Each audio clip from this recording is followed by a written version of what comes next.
Hi అండి, welcome to బాగున్ recipes. ఇవాళ recipe కొబ్బరి హల్వా అండి.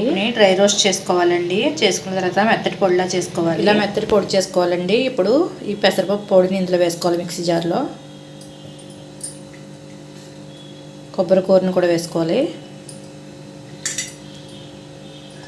కప్పున్నర కొబ్బరి కూరకి 3/4 కప్పు బెల్లం వేసుకోవాలండి. కొంచెం బియ్యం పిండి, కొంచెం సాల్ట్ యాడ్ చేసుకోవాలి.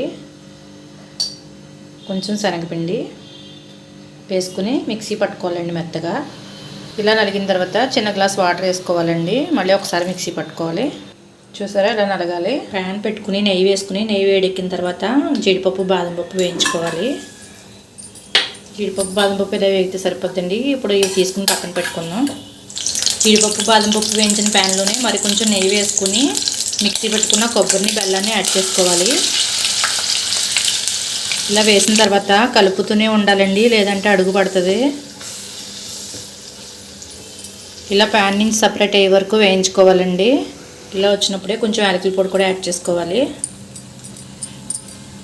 ఇప్పుడు జీడిపప్పుని బాదం పప్పుని కూడా యాడ్ చేసుకోవాలి. రెడీ అయిపోయిందండి కొబ్బరి హల్వా. మీకు ఎప్పుడైనా స్వీట్ తినాలనిపించినప్పుడు ఈ కొబ్బరి హల్వాని ఒకసారి ట్రై చేయండి. చాలా ఈజీ అండి, టేస్టీ. నోట్లో పెట్టుకుంటే వెన్నలా కరిగిపోద్దండి. ఒకసారి ట్రై చేసి కామెంట్ చేయండి.